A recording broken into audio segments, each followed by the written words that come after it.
Hi, this is Scott Bradfield, and this is Reading Books in the Bathtub. This is the non-bath edition of the Bathtub series. We're at chapter 11 of Ulysses. I've been remiss for several weeks. I've been teaching a lot and had several colds, and I couldn't talk. And I didn't have the concentration which you require to read Ulysses, even in the bathtub. So it kind of brings us back to some of our game plan for this series, which is that we can always take lessons in what the book's about and how it's written, but actually reading the book takes a lot more time and effort than to study it, to actually read it and enjoy it as readers. So that's kind of our game plan. I want to go back to the other structural aspect of Ulysses, which has to do with reading. And that is that you can really see Ulysses as an experiment, chapter by chapter, in formulating different ways of telling stories. This is the really difficult part of reading it for us as readers, because most novelists will start a book with a way of telling a story and they'll follow through with it. They might be quite experimental. I mean, Brian Moore is one of my favorite examples. He experiments with every novel, but he sets the rules up early, and you can follow through the book. You can see that in maybe a Faulkner book. You can see it in Virginia Woolf. They will start with a certain way of telling a story that might be unusual, but within 20, 30, 40 pages, you're starting to recognize, say, in how point of view is operating and when we're going inside the character's head and how time is passing, and the signals for when we're changing scenes and so forth.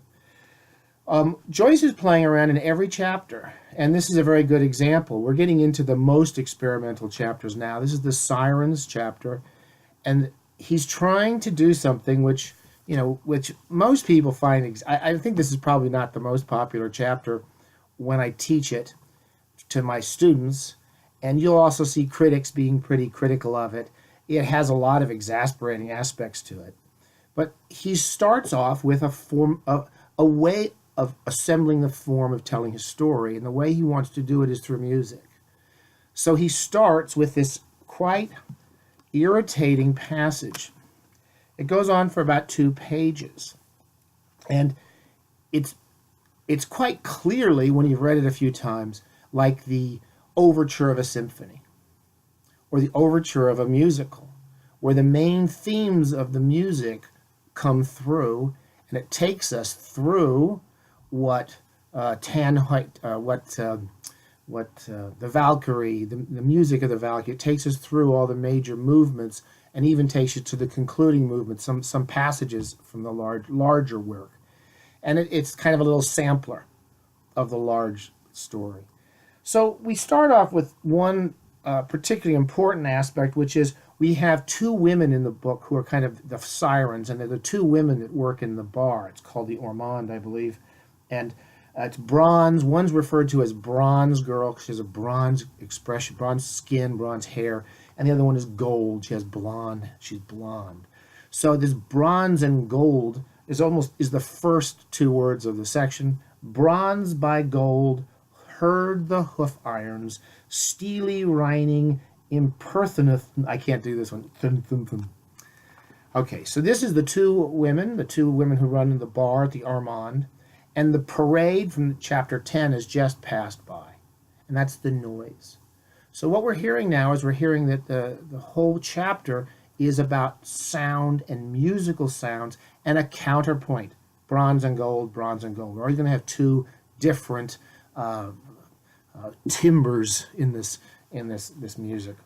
Now, when you go through it, there's like a series of very, very short, kind of perplexing and sometimes lovely to speak words and paragraphs, and basically it's taking us through the whole chapter until we end with done, begin, and that's how the chapter ends, with a very loud noise, which is I can't do it, but it's a noise which we'll understand as we go through it. I'm not going to spend a lot of time on this chapter, but to warn you that when you get into it, those first 2 pages will annoy you. They annoy most people. They're going to want to. You're going to go want to read a whole bunch of books about what's happening. Just roll with them. You'll listen for the music of them. He's trying to give you a certain sound and a music. And then we're going to go through, we're going to have the whole chapter is going to be set up in counterpoints. And we will have trouble knowing where we are, as often happens in these chapters. We start off in on page 331, inside the bar. Bronze by gold, Miss Douce's head by Miss Kennedy's head. Over the cross blind of the Ormond bar, heard the vice-regal hoofs go by, ringing steel. Now that's that sentence that we just read of bronze by gold, heard the hoof print, hoof irons, etc. And now we're going into a slightly more traditional narrative, though it's never going to be very traditional. And we're seeing the two heads of Miss Douce and Miss Kennedy over the blinds of the pub window. Okay, now we're inside with them, and they're looking out. And now, over the next few pages, we're going to go back and forth. All through this chapter, we're going to go back and forth between 2 points of view. We're going to be inside that bar, kind of watching everybody from a kind of omniscient point of view, roughly from the point of view of the two women working the bar. And then we're going to be popping outside to Bloom, who's walking outside the bar, and he's doing various things. I think he's getting paper. He's going to write a letter to that girlfriend of his. And they're going to be going back and forth so quickly you won't know where you are. But whenever you start to hear an inner voice, all the inner voices are Bloom. So you will, sometimes from paragraph to paragraph, for example, see Bloom outside the window, and then you'll be in his head. So you go point, counterpoint, back and forth. And there's supposed to be a musical rhythm to it, but it may just annoy you. So we go through this. We look out the window. As I understood, Miss Douce and Miss Kennedy have kind of think of Bloom as a bit of a, as many people do, as this kind of dirty old man who I think touched them inappropriately at one point. And then Mr. Daedalus shows up into the bar. This is a long chapter. Mr. Daedalus, Stephen's father, shows up, and he shows up with a lot of his old drinking buddies from earlier. And a large part of the chapter is going to go back and forth between Mr. Daedalus and his friends and the two barmaids, singing, playing the piano. There's a piano tuner there. Lots of little melodic musical notes will be played. They'll actually be singing. And the whole chapter is about singing and music, and the Irish love, particularly in Dublin, for music. And they'll talk a little bit about it. And then on page 340, Blazes, I'm going to read this little section here. Blazes Boylan's smart tan shoes creaked on the bar floor where he strode. Blazes Boylan comes into the bar. And he comes in amongst all the other guys, and he has a drink with everybody, and he's Mr. Chipper, and he flirts with the barmaids. But Blazes is there, and you're going to hear a lot of jingling. The jingling, I think, is it's either you've got a car that jingles, and he's got money in his pockets. I always think of it as money in his pockets, but I think it's sometimes his car. And he's jingling, and he's a jingly type character. And when you ever hear jingle, it's either Blazes showing up and going, or it's Bloom thinking about Blazes. Blazes is on his way to see Molly and have sex with her, and Bloom follows him into the Ormond, because he's wondering why he's not off with his wife. Now, we're going to have the same point, counterpoint. We're in the bar, then we're outside with Bloom thinking, then we're inside the bar listening to the guys talk about music. Some of the dialogue's very funny and interesting, and talking about the just they're fast. Everything about music for these guys, and who's got the best voice. And Stephen Daedalus' father's got a good voice, and everyone's trying to get each other to sing and play music. And then we're outside with Bloom thinking, often about Blazes or the woman he's writing a letter to, Martha. And then Bloom comes in with Richie Goulding. And every time I read this chapter, I forget Richie Goulding's with him, because they hardly speak. But he's a character he meets outside a couple times in the previous chapters. And they come in to eat, and they go into the eating part of the bar, which is usually separated by a door, and the door is open. I think Bloom opens the door. And we go back to the point counterpoint. So you're going to be seeing the people in the bar drinking and playing their music, and then you're going to still be going back and forth between Bloom listening to them, and you're going to go back and forth between these 2 points of views. Trying to think of some of the passages that, again, I don't want to go through this too carefully. I find it a bit of a frustrating chapter, and they, as usual, whenever the men in town are talking, they start talking about Bloom's wife, who has nothing but bad reputation and a history of bad reputation. And we've got the jingling of blazes coming and going, and every time we're in Bloom's head, all the things that have concerned him during the day, particularly women, are concerning him. And he's thinking about music, and he's enjoying the music. We would continually return to Bronze Miss Deuce and Gold Miss Mina.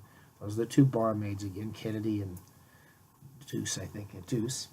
And we have that counterpoint will keep coming into the rhythm of the scenes.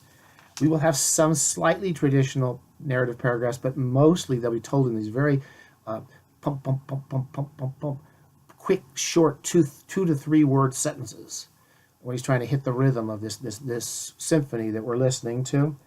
And there's a nice little passage on 359 where Bloom's thinking about how music is like numbers and how there's a rhythm and a predictability to music once it starts. One of my favorite parts is when he's thinking about writing his letter, and he's playing the name. His pen name is Henry Flowers. He starts thinking about the crooked skirt of the woman who was beating the rug, and the crooked skirt of the girl in the butcher's. If you remember, there's a passage where he's following that girl out of the butcher's, and he remembers the woman next door hitting the rug and watching both of their backsides as their skirts go back and forth. And he's making the connection that Bloom will make a lot in the book, which is his attraction to women's bottoms or backs, or you can't say bottom in England, to their butts, to women's butts. And then as soon as he thinks about that, he thinks of being spanked. And there's a every time he comes up with the connection of looking at a woman's behind, he thinks about getting spanked. And that's a little key to Bloom that you may or may not want to know about.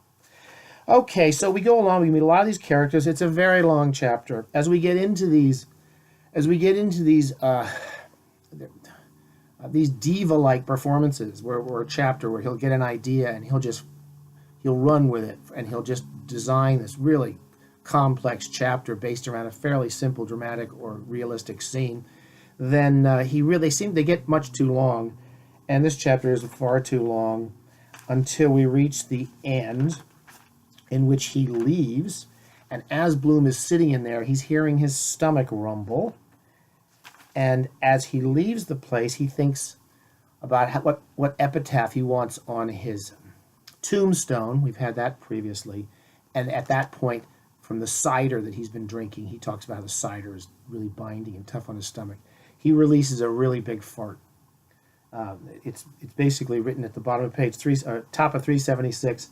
The fart, which we heard as the culmination of the symphony in the overture, comes out as sorry, I can't read that section. And then he says, done.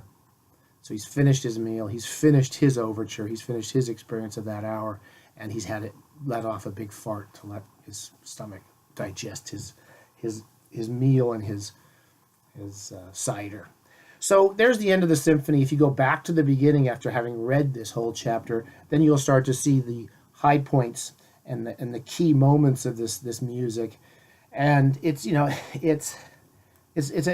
nothing really happens in this chapter. It's one in which very little happens at all that's important to the story.